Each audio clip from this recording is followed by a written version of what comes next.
It is such a pleasure and privilege to welcome you to this very special Grand Round, and one that allows us to remember a special young man every year alongside his really warm and remarkable family. Gregory Mark Taubin was the son of Joel and Sonia Taubin and the brother of Stacy and Gary Taubin, who are all here with us today. While a fifth grader at Potomac Elementary, he was class president, an honor student, and an outstanding athlete. At the age of 11, Gregory succumbed to Gregorys Syndrome in the Pediatric Intensive Care Unit at Children's National, despite the application of every form of neurointensive care and therapy available at the time.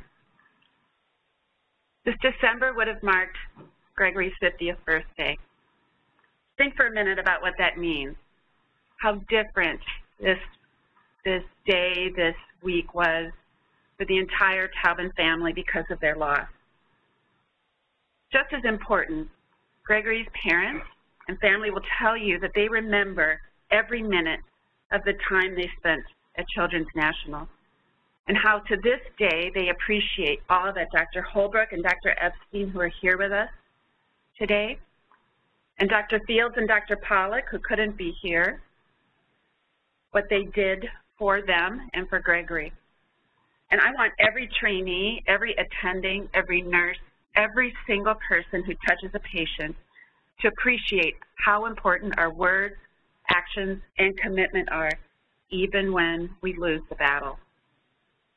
Through Gregory's remembrance, the Taubin family has touched Children's National in many ways, and you will see their names here almost everywhere you look, in neurocritical care, the media room, the kosher kitchen, and even the amenity bags that our parents receive when they arrive without time to pack because of their child's critical illness.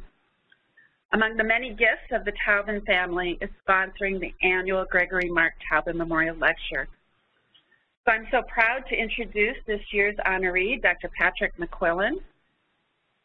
He did medical school at University of California, San Diego, residency and pediatric critical care fellowship at UCSF, and he also did pediatric scientist development program training in conjunction with his fellowship. He then joined the faculty of UCSF, where he has risen through the ranks and is now a professor. Patrick, to me, really represents the new era of critical care. He's the intersection of pediatric critical care, cardiac intensive care, neuroimaging, neurodevelopment, neonatal intensive care, and he does this in really a remarkable way, in a way that I find quite inspiring and visionary.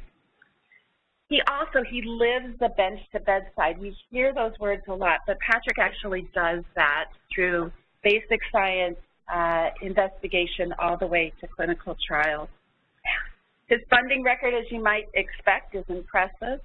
His publication record, equally impressive, including, I noticed, a paper just a few months ago in Science. You might have heard of that. So we're so delighted to have you here today to talk to us about neuroimaging, headache, our essential tool. I can't wait to hear what your conclusion is. So please join me in welcoming Dr. Mcquillen.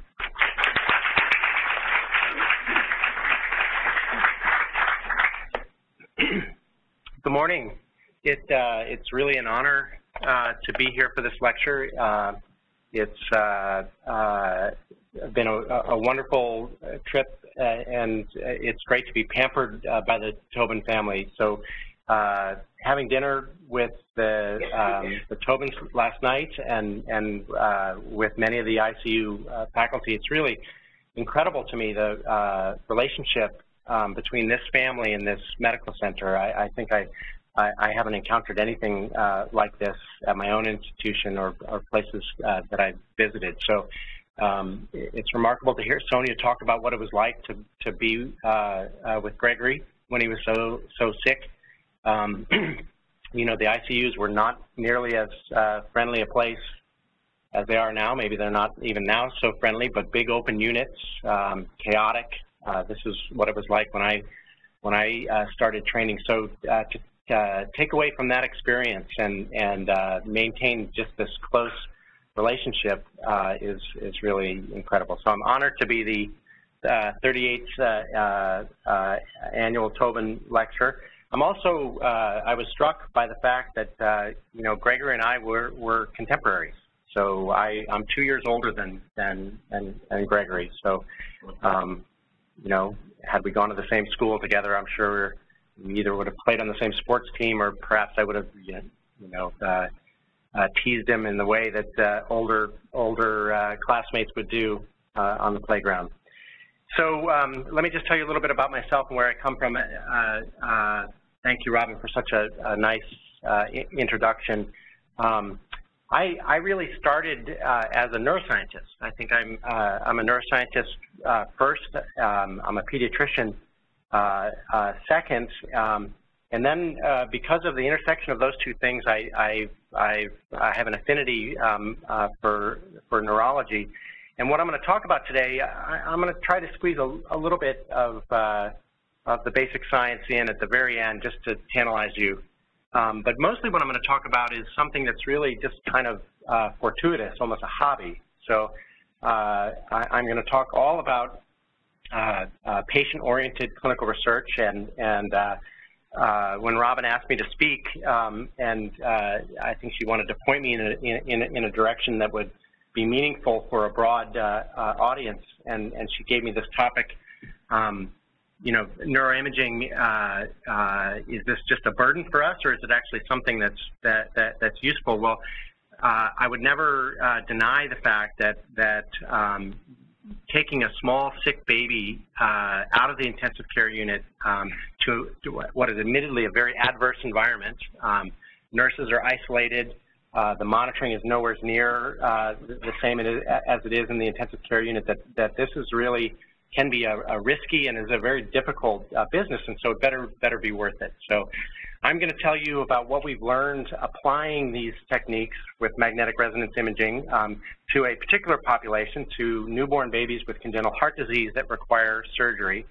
And I hope you'll conclude at the end of my talk that this really is an essential tool, and that for us to move forward, we have to have this knowledge. I wish I was going to tell you the results of interventional clinical trials that have been inspired by this work, but we're still not there yet. And then thinking in general about neurointensive care as it would have applied to Gregory and patients that we see now, we really haven't progressed very much. I think we're very much still in the stage of trying to understand what's going on with the brain before we can actually treat these devastating diseases. And I think the information we get from studies such as what I've done with my colleagues at UCSF are exactly what we need. But let me just also put into context, say a few words about the condition that Gregory had. So Gregorys Syndrome, it's really an incredible, terrible, devastating, unpredictable illness, and it's exceptionally rare now. So in my entire career, even though I was a contemporary of Gregory's, I've never seen a case myself. I've read quite about it. It's one of the archetypal syndromes in pediatrics. It was described in 1963 by an Australian pathologist. It's a two-phase illness, but eventually involves almost every organ system, and most prominently the liver and the brain. It has an exceptionally high mortality rate. But the point that I want to make by going through a few things about Gregorys syndrome is that advances were made before we really had any direct interventions or treatments, simply by patient-inspired observational research. And so very quickly we learned that there was an association of Gregorys syndrome with common childhood infections, most notably chickenpox and influenza, and then this association with aspirin. And so, currently the incidence is really not quite known, but it peaked in the 1980s, and at that time there were over 350 cases a year in the United States from 1974 through 1984. Now there's less than 2 cases a year. Now, why did it disappear? We really don't know, but certainly it had to do with a declining incidence of the infections that trigger the illness. And so with varicella immunization and influenza immunization, these diseases are much less common. But clearly, avoiding aspirin in the setting of febrile viral illness has contributed to the declining incidence of this case. And those associations really, came from simply watching our patients. So, as Yogi said, you can observe a lot by just watching. And that's going to be a theme of what I'm going to tell you. I'm going to tell you a lot today about really what we've seen using these imaging techniques in our patients. So I'm going to talk about critical congenital heart disease, and most of what I'm going to talk about are two particularly common forms of congenital heart disease that are shown here in these diagrams. On the left, TGA, or transposition of the great arteries, and on the right, hypoplastic left heart syndrome. Both of these conditions are fatal in the neonatal period if untreated, and they require major surgeries in the early weeks after birth. So in transposition of the great arteries, as the name implies, the aorta comes off the right ventricle, and the pulmonary arteries come off the left ventricle. Because the great arteries are transposed, the circulation goes sort of in parallel, and the babies are cyanotic at birth. Hypoplastic left heart syndrome is a spectrum of lesions with obstruction to left-sided output. And here in its most severe form, there's actually the aortic valve itself is atretic, and so the ascending aorta is very small, and flow to the body is dependent upon maintenance of this transitional structure, the ductus arteriosus. So, as I said, these two lesions are common. 1% of all births, 40,000 cases a year. That includes all forms of congenital heart disease, including some simple forms like an atrial septal defect or a ventricular septal defect. About a quarter of them, like transposition and hypoplastic left heart syndrome, require surgery in the first few weeks of life. Here's the prevalence for TGA and HLHS. So these lesions are common. Here is a table simply comparing the number of cases per year of congenital heart disease in comparison with two other conditions that cause morbidity in newborns. So term birth asphyxia and preterm birth, here defined by weight less than 1,500 grams. The number of cases per year clearly dominated by the preterm population, almost 500,000 or a little over 500,000 per year, with numbers coming from the early 2000s. About 40,000 cases per year of birth asphyxia, and so somewhere between 20 and 30,000 cases a year of this critical congenital heart disease. Now, what I put here are estimates of adverse outcome from a neurologic perspective, so either developmental disability or death, which occurs in congenital heart disease at very high rates, between 23 and 60% of the babies. So you're talking about tens of thousands of children with neurologic injury or death per year. So clearly this is an important population to study. There is significant morbidity. So what I'm showing you here is a summary, plotting histogram of one-year outcomes using a common assessment tool, the Bailey scales of infant development, divided up into two indices, the mental development index and the performance or a motor score, PDI. And what you can see, this is a normalized score. The general population should cluster around a score of 100. And in this summary of our population from a number of years ago, what you can see is a significant left shift, even more prominent of the motor scores, but also of the mental development index. And so the score is interpreted by standard deviations, where normal goes all the way down to 85. You're suspect if you're 2 standard deviations away, and you're clearly abnormal in the red here if you have a score of 70 or less. Quite a bit of our population at 1 year looks to be affected. Now, later on, I'm going to show you some data about later outcomes, and I'm going to try to convince you as well that one-year outcomes are actually not the outcome that we want to pay attention to in this population.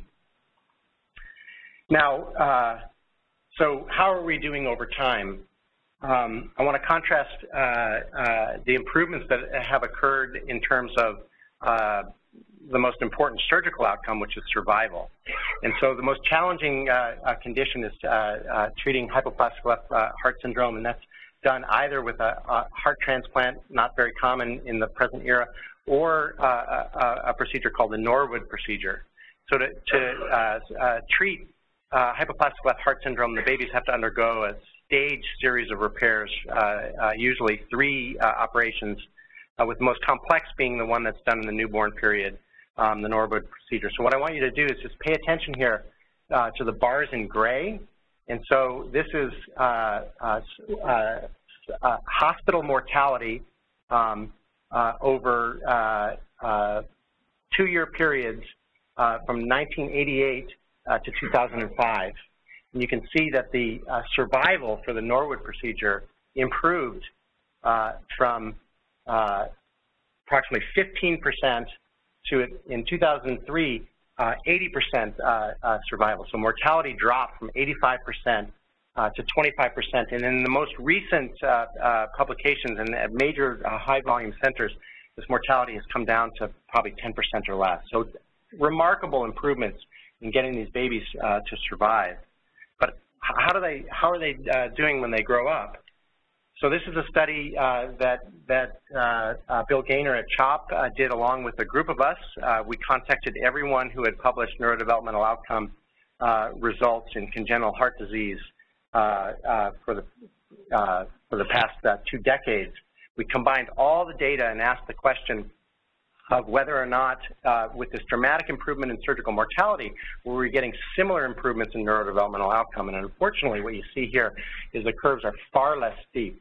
In fact, the neurodevelopmental outcomes, and it's got the same pattern that I showed you in our population. So the closed circles here shows this motor score, the PDI. The open circles show the mental development index. And this is Bailey's at 1 year. And you always see this pattern of more effect or a worse MDI, a worse PDI than MDI. But over that same time period, from 1996 to about 2010, we've had improvements in the PDI of less than 5 points. So this is really very disappointing.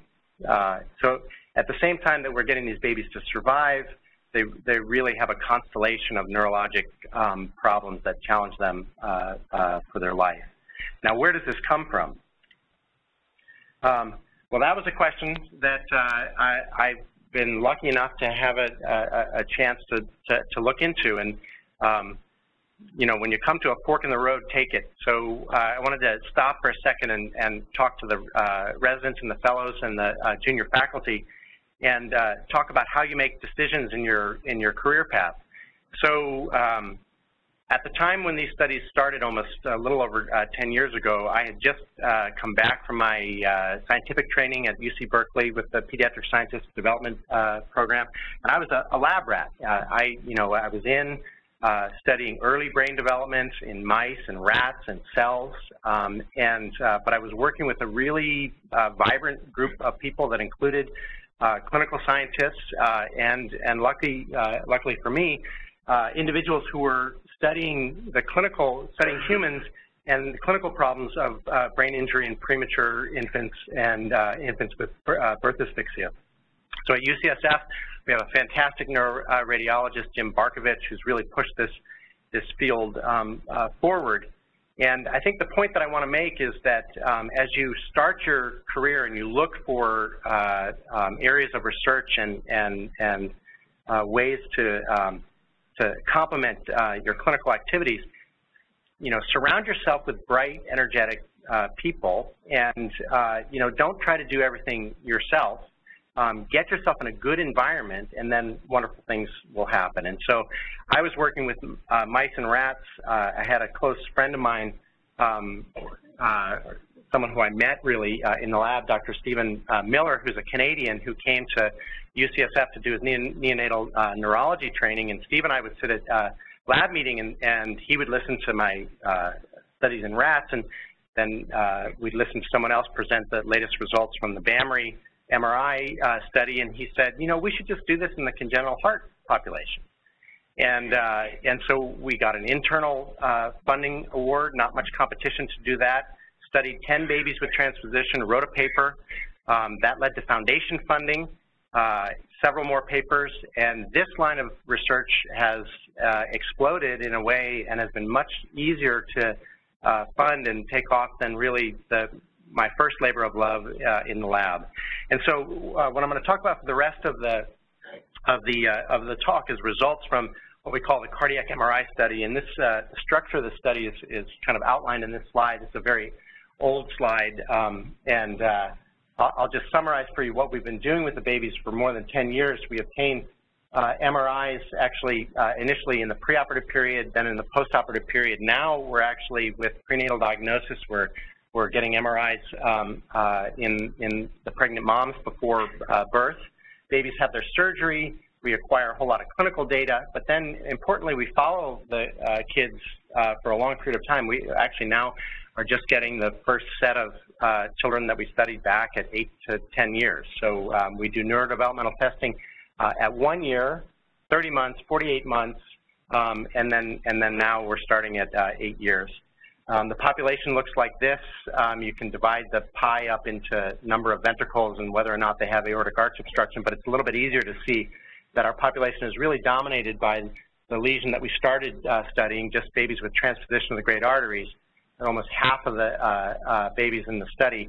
And then forms of single ventricle that include most notably and most commonly hypoplastic left heart syndrome. Now, we also have an increasing number of other neonatal diagnoses, but I'm not going to talk about this. But part of the reason why I wanted to show this slide is both to tell you where the study comes from, but also to point out this picture. It's kind of dim up here on the screen. You see this amazing contraption, which we actually no longer use anymore. But this is an MR-compatible incubator. And so this is another example of just the kinds of tools that become available to you when you're at a center with bright people. So our biomedical engineers built this. This is, you'll recognize through all the equipment, this is just a standard MRI table that slides in and out that we've loaded a neonatal incubator. And so there's a baby on here with a custom designed head coil, integral monitoring, MR-compatible tanks. And so anybody who's ever taken a baby to the MRI scanner should just be drooling over this, because it's, you know, everything is fully, you know, incorporated into the table. To build this machine cost almost $500,000, and unfortunately they're device specific, and that's why GE, we could never convince GE to make this a commercial project, and so every time the hospital bought a new scanner, we would have had to build another one of these, so now we actually no longer take the babies there.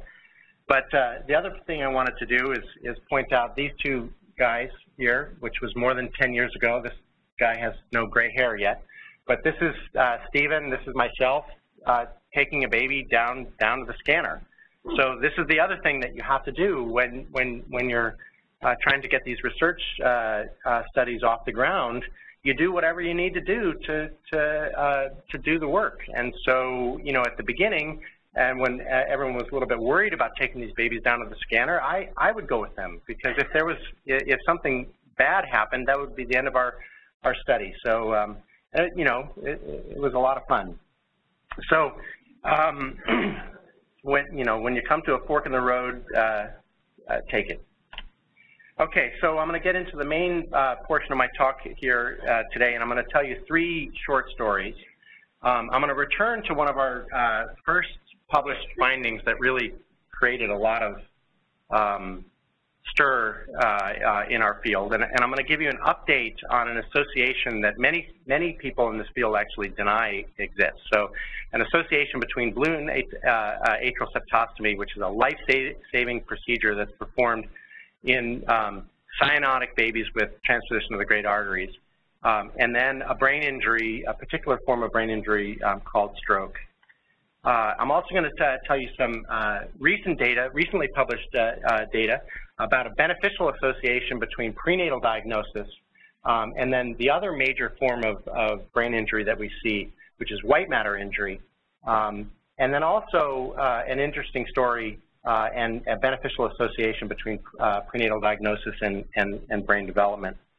And then the final portion of my talk, I'm going to move away from the imaging and back to the bench to a certain degree, and I'm going to speculate a little bit on this adverse neurodevelopmental outcome and why it is, how it is that it occurs.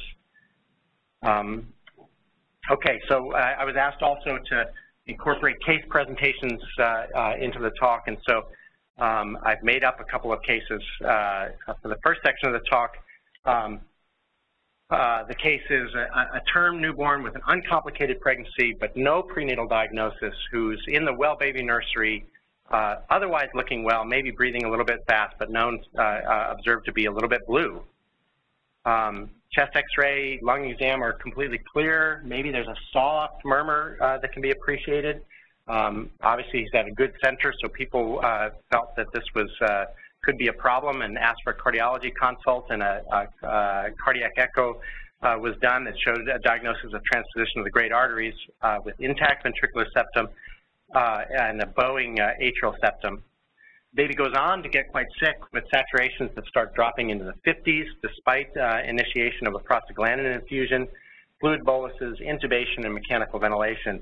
And so a decision is made very quickly to perform this procedure, bedside balloon atrial septostomy. If anyone has ever watched one with echo guidance, it's a violent procedure.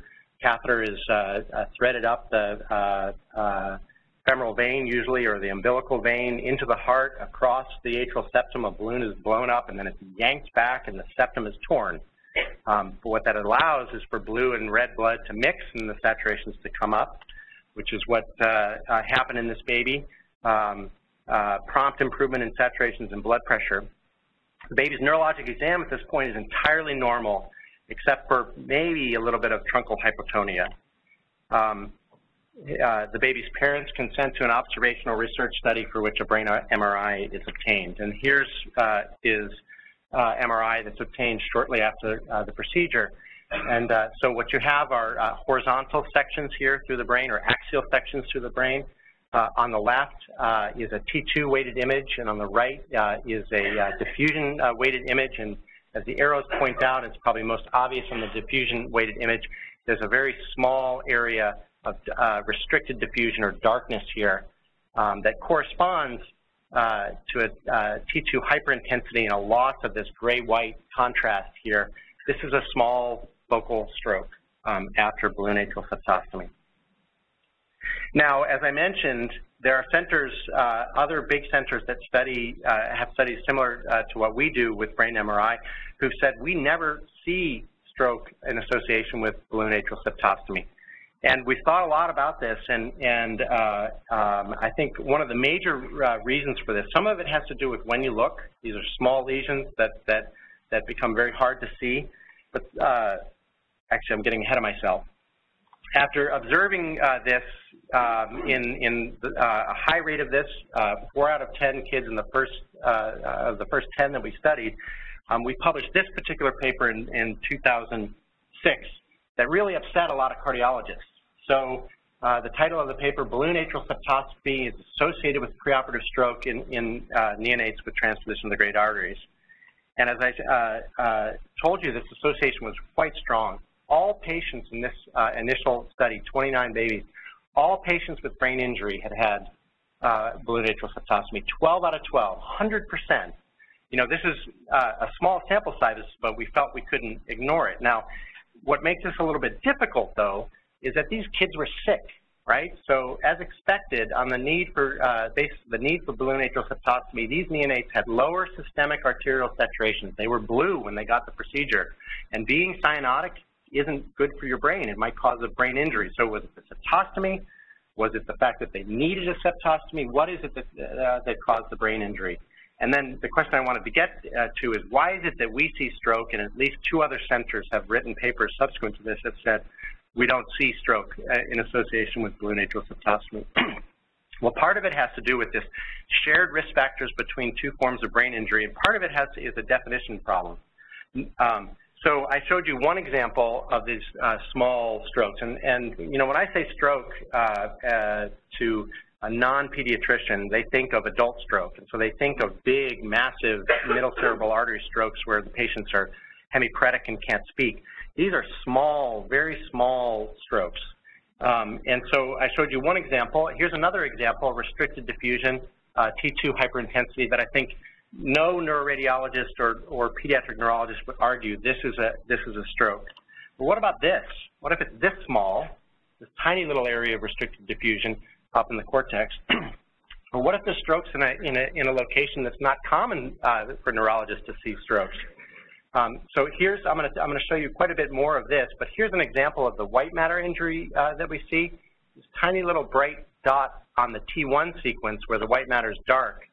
Well, here's a bigger, you know, much bigger, and for the aficionados, for the child neurologists in the group and the neuroradiologists, you know, who are used to seeing white matter injury, particularly in premature babies, this is characteristic. This is big, and it's got restricted diffusion. So at our center, we call this a stroke. I think at many other centers, they might just say, this is unusual white matter injury. So I think some of this becomes a definitional problem. But I want to give you a sense over time and hopefully convince you that this is a real association. So here are the numbers that we originally published. 29 babies in that study. 19 of them required a septostomy, and 12 of them were injured. And 12 out of 12 had this injury. So you had this very strong risk difference of 59%. If you had a balloon atrial septostomy, you had or if you had a brain injury, you had a much greater likelihood of being exposed to balloon atrial septostomy.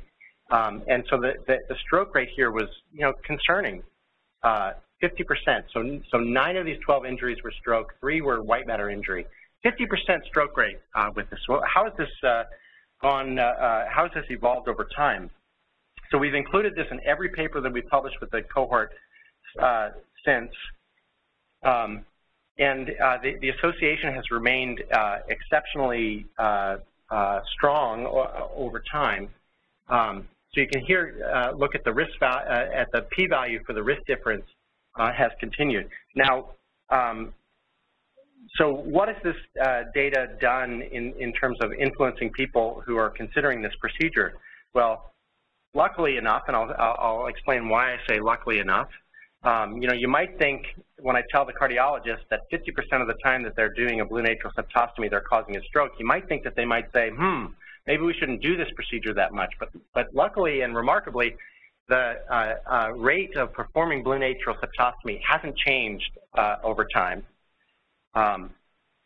Now, the other thing is probably a sample size issue. Now, so you look at the rate of stroke for either bad luck or maybe something changed with the procedure over time, but this rate of stroke with balloon atrial septostomy, our estimates were almost 50%. I actually think that, you know, the most recent data shows that it's only about 1/3 of the time that you get a stroke. And when you look at the broad spectrum of injuries, and you think that you know, those first 2 examples that I showed you, maybe we all agree that those are stroke, and then there's another population of them that we might argue as to whether they're white matter injury or not. That takes this rate of stroke with the procedure down to definitely less than 30%. But the association has persisted, and it's very, very strong. So when you're thinking about this potentially life-saving procedure, the baby's blue, they're hypotensive, they could die without the procedure, but they're getting a brain injury at a very high rate, that you have to ask yourself, is it important to do it? And I think the key thing that will tip it is, what is the neurodevelopmental significance of these small focal strokes? Now, so far, this has never been reported, and what was very, very exciting and reassuring to me is the following. So what you're looking at here is a summary plot for these neurodevelopmental outcome indices, the mental development, the MDI, and the PDI. And we have to be careful here. In this big cohort of patients, there are patients that have just white matter injury, patients that have stroke, patients that have intraventricular hemorrhage. And so the comparison here is only babies with TGA, only stroke, against none or minimal injury. By minimal injury, I mean 1 or 2 of those little white matter dots. And so the outcome, it looks much, much better. And this is also 30-month outcomes, not 1-year outcome. So again, a normal MDI and PDI should be around 100. You can see if you have no or minimal injury, your median scores are maybe just below it. If you had a stroke because you had a balloon atrial septostomy, you're certainly no worse, and even on the MDI, you might be a little bit better. So to the best that we can detect, these small focal strokes that are associated with balloon atrial septostomy do not seem to be having a negative impact on long-term neurodevelopmental outcomes. So this is why I'm very glad that I didn't scare the cardiologists into not performing balloon atrial septostomy. Now the story is going to be a little bit different for white matter injury. So let's transition to that portion of the story. So now I'm going to pick up a topic about the effects of prenatal diagnosis on both brain development and white matter injury. So case number 2 is a term newborn who had a prenatal diagnosis of this other common condition, hypoplastic left heart syndrome. Because he had a prenatal diagnosis, he was referred to a tertiary care center for delivery and postnatal management. Baby was delivered by the high-risk obstetrical service with the neonatology team present. He had very good APGARs. An IV was placed immediately in the delivery room and prostaglandin infusion started. The baby's parents consented to an observational research study for which a brain MRI was obtained before and after surgery. The baby's neurologic exam was essentially normal except for mild hypotonia. The Norwood was performed on day of life 7. The postoperative management was notable for moderate low cardiac output syndrome, aggressive afterload reduction, hypotension, and then finally, after the baby stabilized and improved, delayed sternal closure on hospital day 5 or postoperative day 5. Postoperative course was prolonged and notable for difficulty with feeding. He was discharged to home at about a month with nasogastric feedings. His preoperative MRI was entirely normal. His postoperative MRI showed moderate to severe white matter injury, and I'm going to explain in detail how we grade these white matter injuries. But again, here's examples. These small, now in coronal sections, small white dots. There's one here that's a little bit larger than most, and another 4. Here now in an axial image, diffusion imaging, some of these are diffusion positive. This would be moderate to severe white matter injury. Now, we learned a lot about what are the risk factors for this particular form of injury just by gathering clinical data, but also by comparing how we did across centers. And this is how we stumbled across really this potent effect of prenatal diagnosis. So we did a study where we compared our outcomes limited to these babies with aortic arch obstruction, left-sided outflow tract obstruction, including hypoplastic left heart syndrome, but also just a repair of a neonatal cohort, between a cohort of babies where the same data was obtained in Utrecht in the Netherlands. And so you can see when we separated out our babies just with this, with these arch obstructions, in terms of the distribution of diagnoses, things look very much the same. Birth weights, gestational age, these were really comparable populations. And this included patients not only from UCSF, but also when my colleague Steve Miller went back to Canada, he developed a parallel cohort at the University of British Columbia. So in this study, we compared patients at UCSF and UVC with patients in the Netherlands. Okay, the first observation that caught our attention was a dramatically increased rate of preoperative white matter injury in the Netherlands. Almost 50% of their babies were having white matter injury as compared with about a third of our children. So we delved into this a little bit more deeply. And here's the distribution of both white matter injury in stroke And I want you to pay attention first to what's going on at UCSF and UBC. Now, after considering a lot of variables, we settled down on whether or not the babies had a prenatal diagnosis or a postnatal diagnosis, and you see this remarkable difference, a remarkable protective effect. If you have a prenatal diagnosis, the rate of any white matter injury is only 13% as compared to about 50% in our population. So it seems to be a very protective effect of knowing the diagnosis before the baby's born. Now, when you compare from UCSF to UBC, this protective effect in the Utrecht population is lost. And in this paper, I'm actually not going to go into the details, we identified at least 6 differences in practice that might account for their loss of this protective effect of prenatal diagnosis. So what I want to do, what I want to go on to show you is that the effect of prenatal diagnosis is protective not just for babies with hypoplastic left heart syndrome, but also the other category, babies with TGA.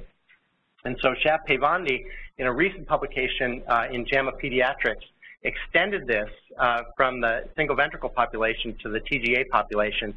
And again, comparing prenatal diagnosis to postnatal diagnosis, you look at the just all forms of brain injury and these dramatic reductions across all patients. 48% with postnatal diagnosis, 24% with prenatal diagnosis, and that's just as large a risk difference in the TGA population as it is with the single ventricle population. Now, I want to get to the story of the effects of prenatal diagnosis on brain development, and without going into a lot of the methods, I want to convince you that we can actually measure brain development using these pictures.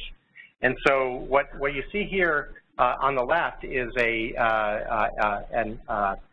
MRI scan, a T2-weighted MRI scan of a baby born at about 30 weeks gestation, and then compared with a term baby. So just take a look here at the axial images, preterm to term, and the first thing you can see is the brains get a lot bigger. So in terms of measuring brain development quantitatively, we can measure things just like brain size, volume. The other things that happen, the brain gets a lot curvier. So there's the formation of gyri and sulci. So there are many sophisticated measures of gyrification. Now on the right, these colorful pictures, what you're looking here, are the directionally encoded maps of fractional anisotropy. This is produced with this diffusion-weighted imaging that I showed you before, the dark images that showed the stroke. What we look at in this form of imaging is the movement of protons on water molecules within the brain tissue. And if the water molecules can move freely, you have what's called an anisotropic signal. But if the water molecules are restricted in their direction, because the brain is starting to form microstructure, then what you see is an increase in fractional anisotropy. And so what this technique lets you see is a remarkable neuroanatomy. So all of these different colored lines in here represent white matter tracts. So you can see the corpus callosum here in red coming across.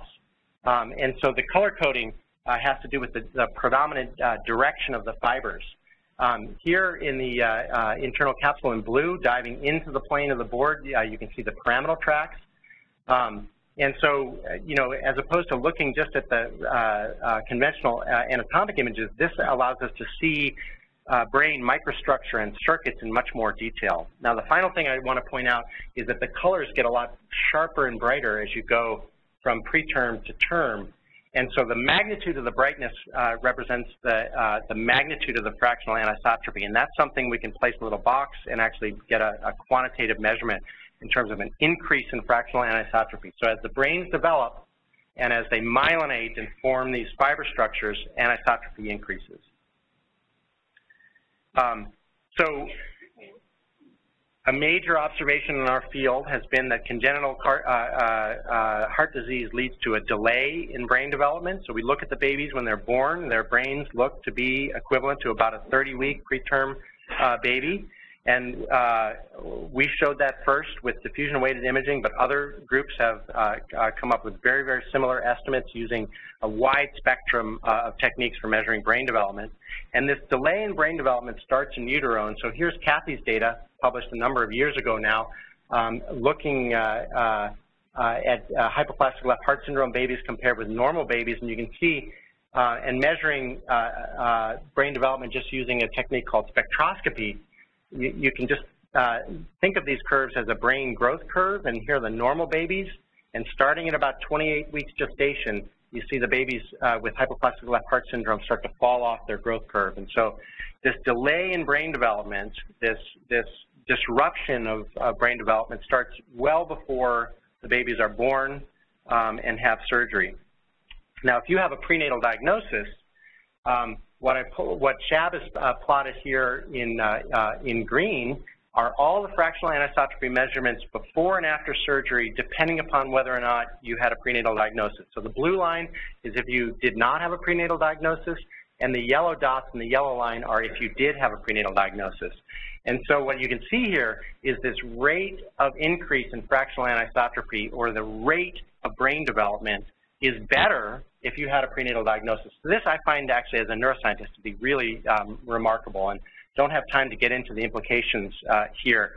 But it's one thing to think that you can prevent stroke and white matter injury by prenatal diagnosis and early sophisticated intervention. It's another thing to think that you can actually make these babies' brains develop faster. I mean, this is really an amazing thing and has big implications.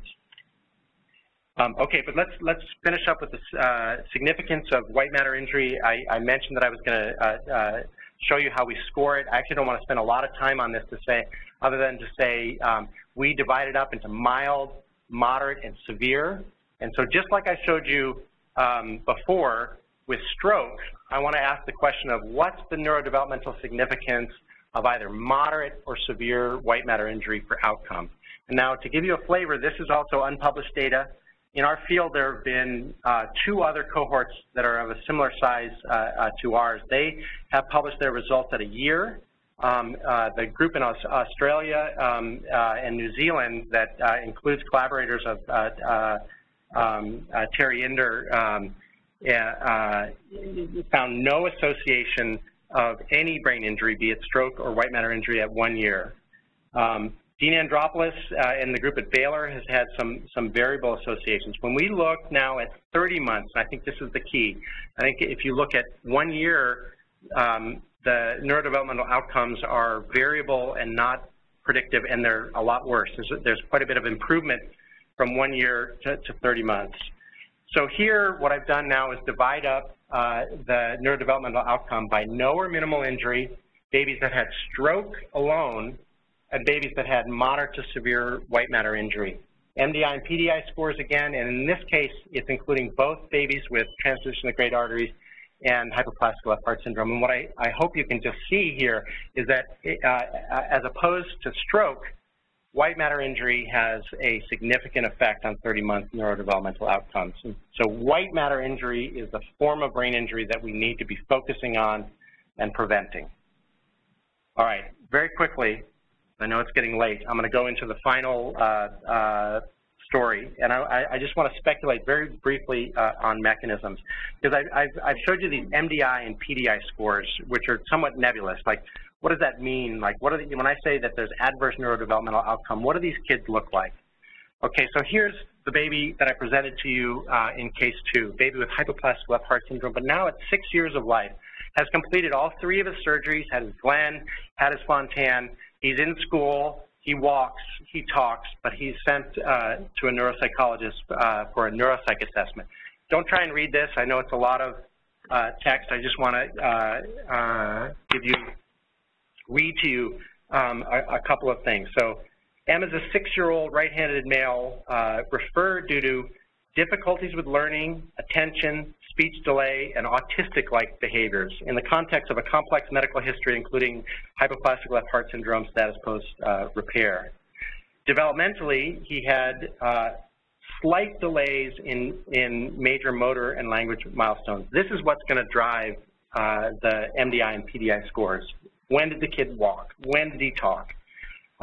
So those are important, but, you know, by 18 months he was walking, and by a year he was using single words.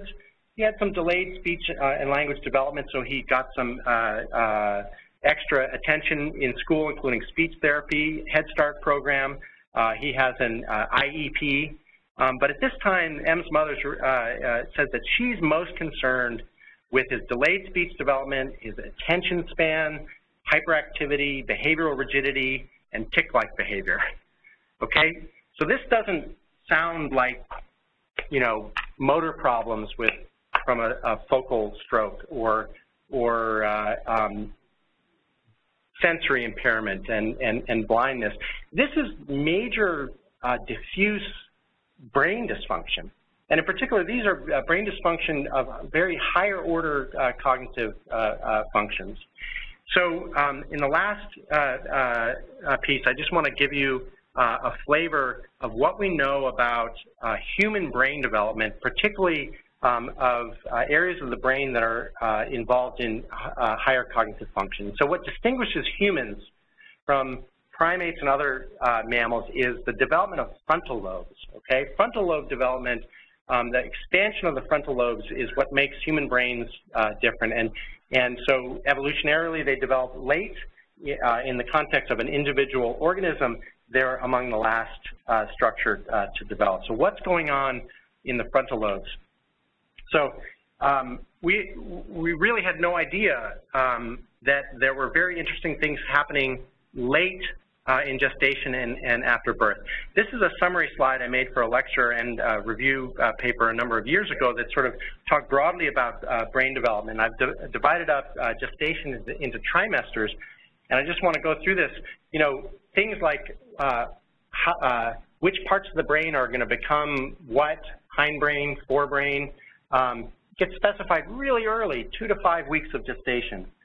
The production of neurons and glia, we thought, only occurred very, very early, 5 to 20 weeks gestation.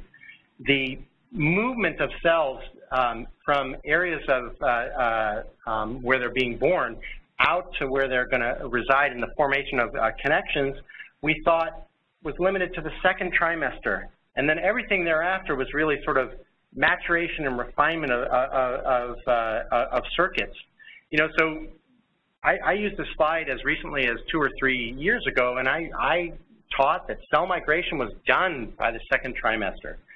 So Mercedes Paredes in our group, she's an adult neurologist, and she did a study where she looked in human brain tissue. So we've started a project to develop a human brain bank at UCSF. She used a marker simply of immature migrating neurons called double cortin, and these are these cells here in green.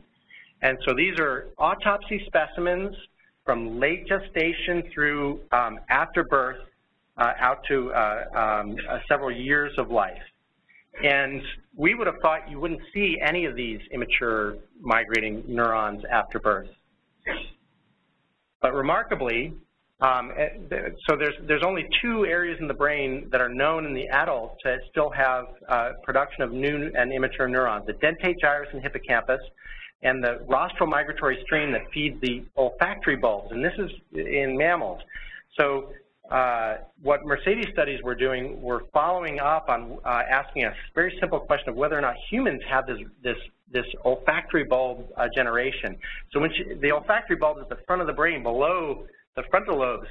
So when she started looking for this rostral migratory stream, which would be down here, feeding the olfactory bulbs, she started to see population of cells that were heading off into other directions. And the closer she looked, some of these were in well-defined streams, but some of these were diffusely dispersed. And then she looked at the timing of this. And so here's sort of just a map of these cells as they go now in coronal sections out into the frontal lobe. But what I want you to pay attention to is the time course over which she sees them. Here are immature cells that are migrating out to the frontal lobes. They peak at a month and a half of age after birth. Now, being sure that a cell's migrating is a tricky business. You know, you can't just go based on their morphology alone.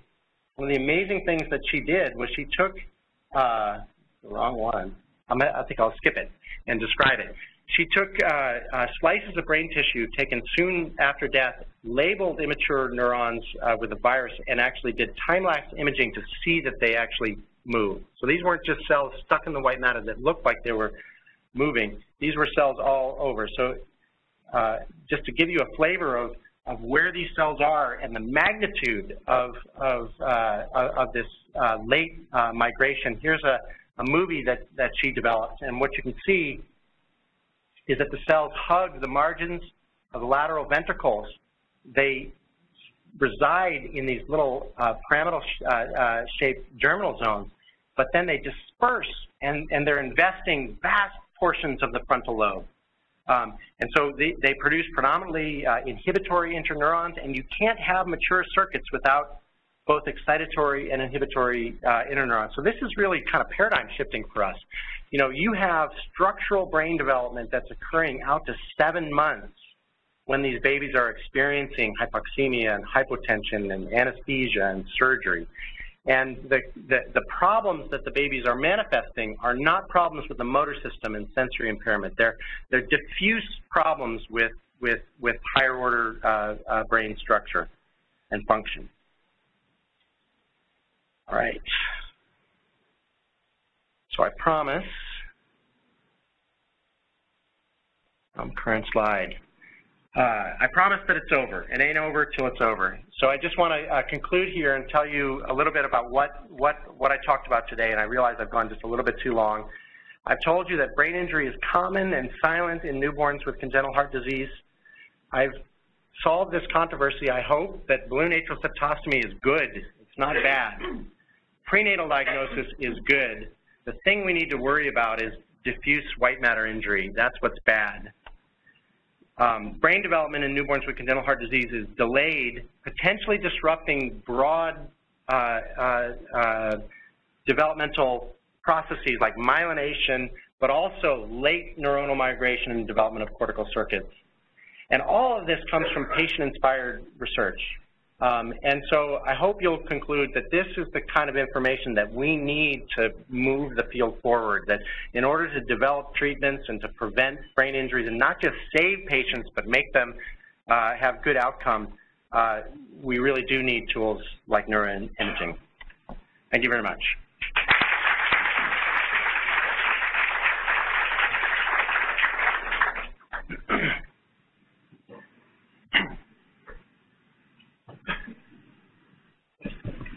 Thank you so much. That was really inspiring. I think we only have time for maybe 1 or 2 questions, if there are any. Mark. That was a wonderful talk. Could you speak a little bit about epidermal growth factor and the issue of rehabilitation of white matter, how that might play into all this?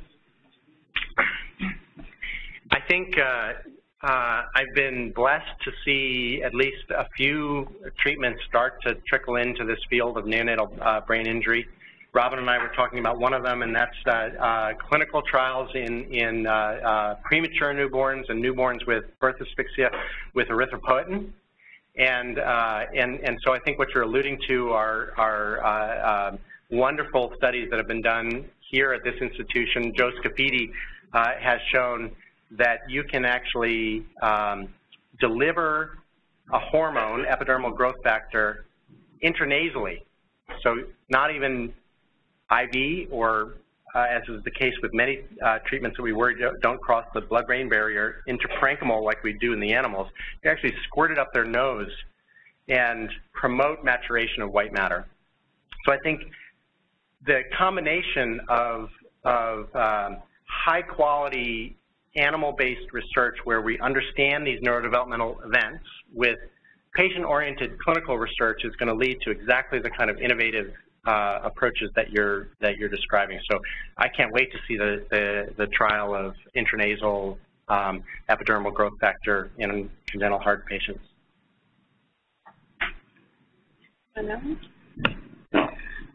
All right, I know Dr. Mcquillen will be up here for a few minutes afterwards, so thank you so much for attending.